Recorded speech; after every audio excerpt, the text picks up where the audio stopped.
This presentation is for educational purposes and is based on personal experiences. Please do your own research and seek advice from trusted sources before making financial decisions. This is part of a broader conversation on building financial confidence. To personalize your journey, consider purchasing the workbook 8 Steps to Financial Empowerment by me, Dawn Johnson, available on Amazon. Welcome back to the Financial Empowerment Workshop Series. I'm Dawn Johnson, entrepreneur and financial empowerment advocate. Buying land is a great step toward building your financial empowerment. In our last video, Ms. Ola Martin shared incredible insights into home ownership, and today we're taking those lessons to the next level. We're diving into the world of land and property investment. In this session, Ola will be sharing her expertise on the most important considerations when buying land, from what you want to do with it, the research you need to do before you buy it.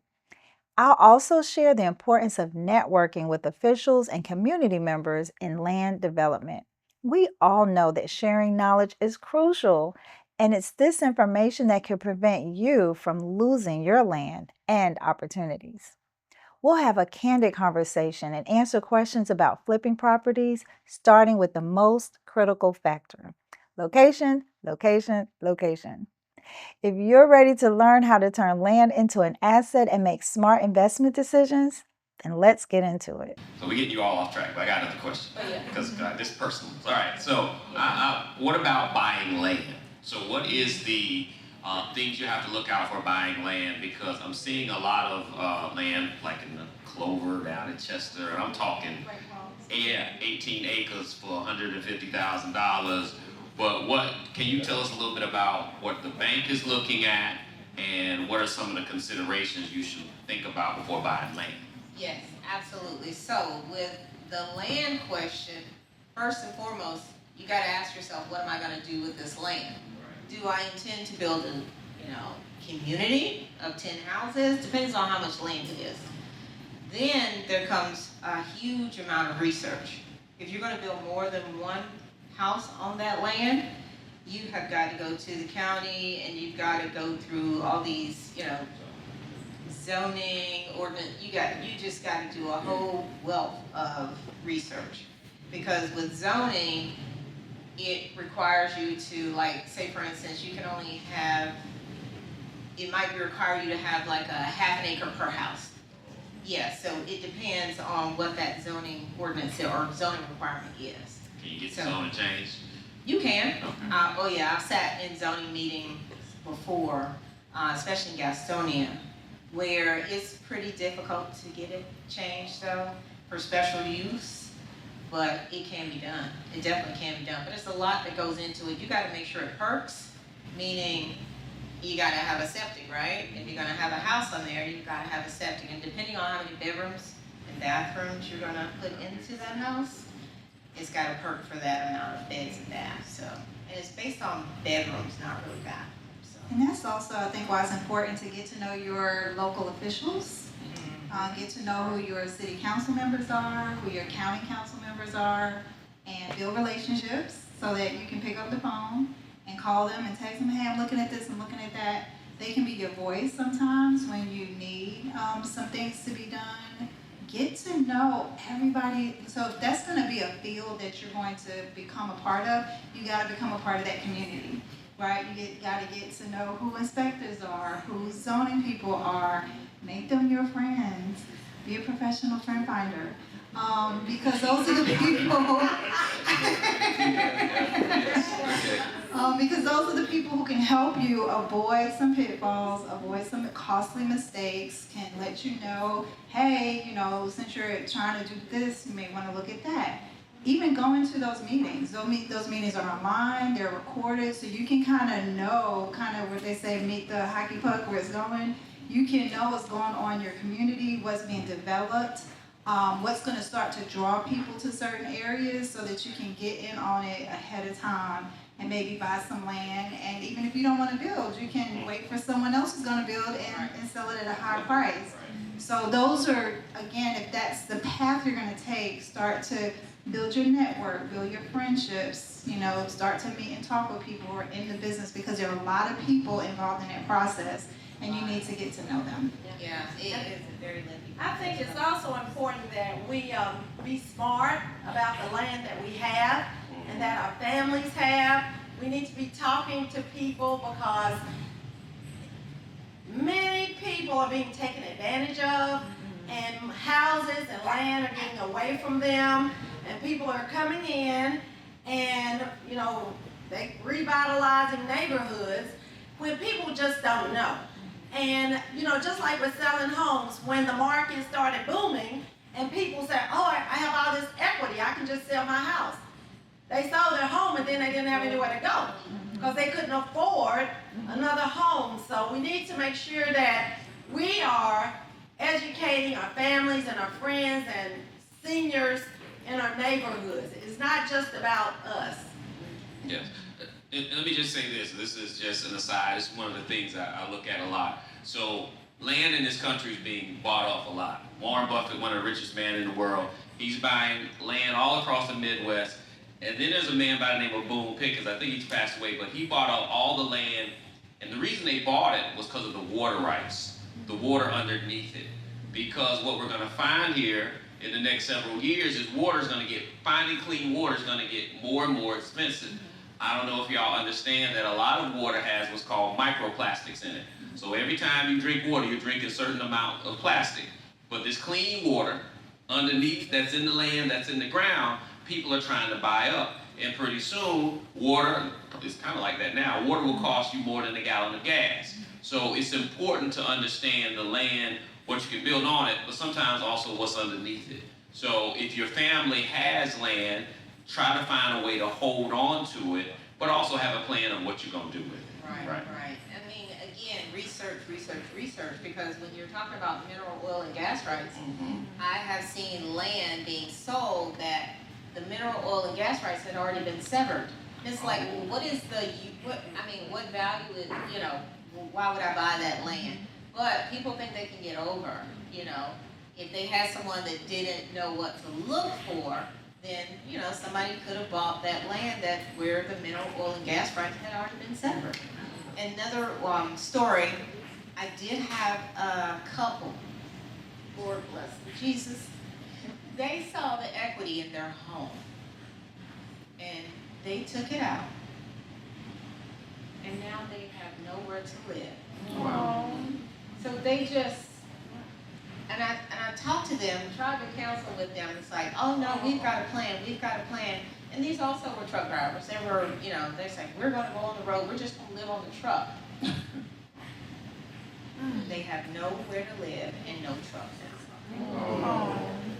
And ironically, they were one of the ones that were a lot more difficult to help them get into a home. Not trying to tell their personal business. You guys don't know these people, but they came to me initially and they were not able to buy because of the credit score. So we were able to get the credit score up to the point where they were able to purchase.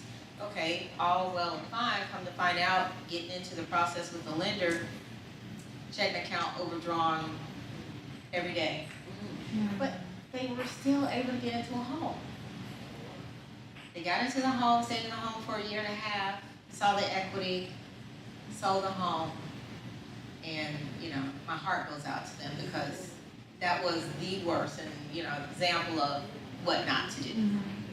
Okay? What not to do. So, but anyway, I just, keep them in your prayers, y'all. But okay, so we're moving on. Sorry about that. But I have to tell you all the good and the bad stories, right? So, yeah, so that way we know what to do and what not to do. Okay, next question. All right, so we're talking about, buying property, flipping property.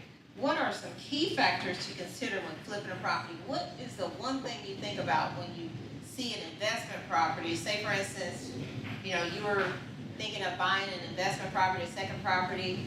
What was the first thing you think about when you buy that property? Anybody want to take a guess? Yes, ma'am. What was that? Get an inspection. Yeah, but even before that, before you make an offer, before you say, okay, let's make an offer. The comps in the area? Yes, absolutely. Definitely, because you want to see that, okay, Yeah. I'm going to buy it lower, but, once I do the repairs, I'm going to be able to sell it and make a profit. So that's the key. But first and foremost, you're going to look at location. Yeah, y'all got it now. Yes, but definitely those things play a huge part in it. So definitely get that. All right, Miss Sabrina, you got questions? You ready for your questions? No, my questions, they're gonna do a little activity at their table. We might have to do it next time. Okay. Okay? We're out of time. All Okay. right. All right. So, All right. okay. All right. Thank you, guys. We'll give God some praise. So here, in everything that you got today, I don't know if you guys understand what the most important part was. You got people who said, call me, reach out to me, I'll give you more information. And those are the things that are really important. It is about networking. Now, a lot of people don't understand that when the Bible says the kingdom, it's not talking about somebody somewhere on the other side of Jordan up in heaven. The kingdom is the network of people for whom God lives in the inside of them, and they have grace and power and authority. And so we all make up the kingdom. But we have got to make ourselves ambassadors to the kingdom. We've got to say, not only will I reach out to some other kingdom citizen for help, I will be a kingdom citizen for help, for whatever help I can give.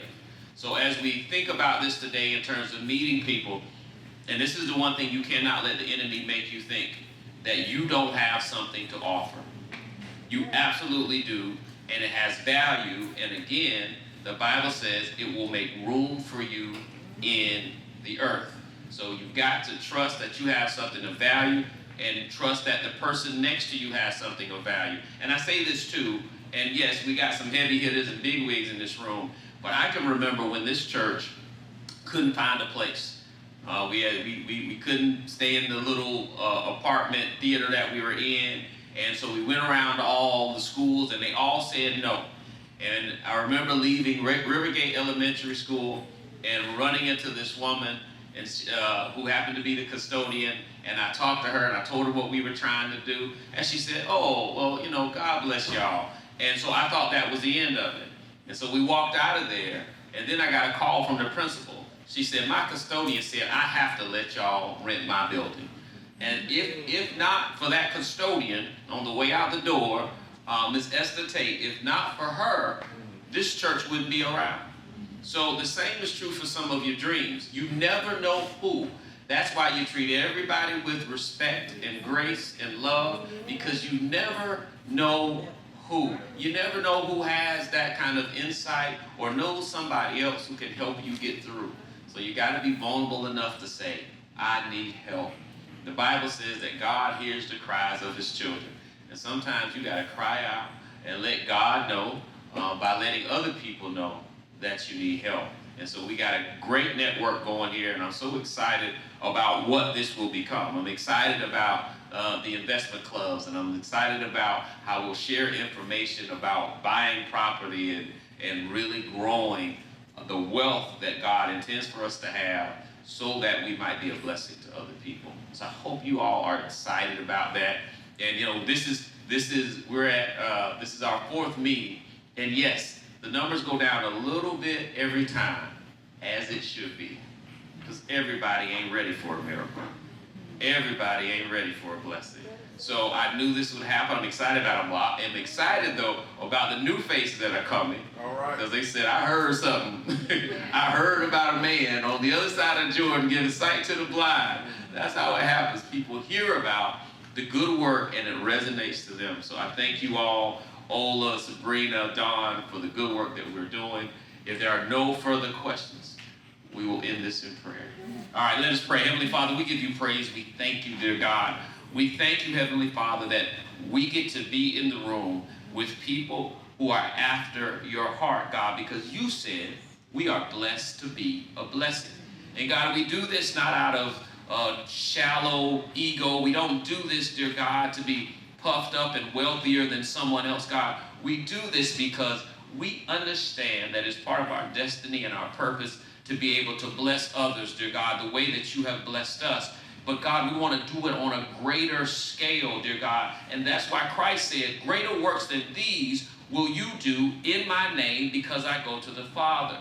So, God, the people gathered here are ready for the greater work, God. They are ready, dear God, for that larger thing, that thing that may seem scary to others, God, but we know that we are well able to possess it, God, with you on our side.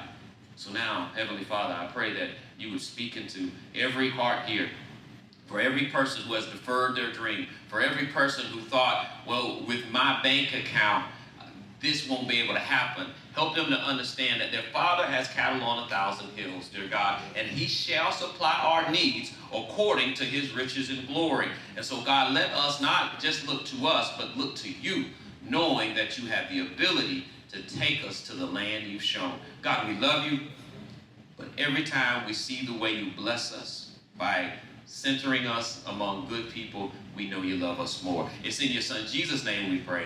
Amen. Amen. God bless you.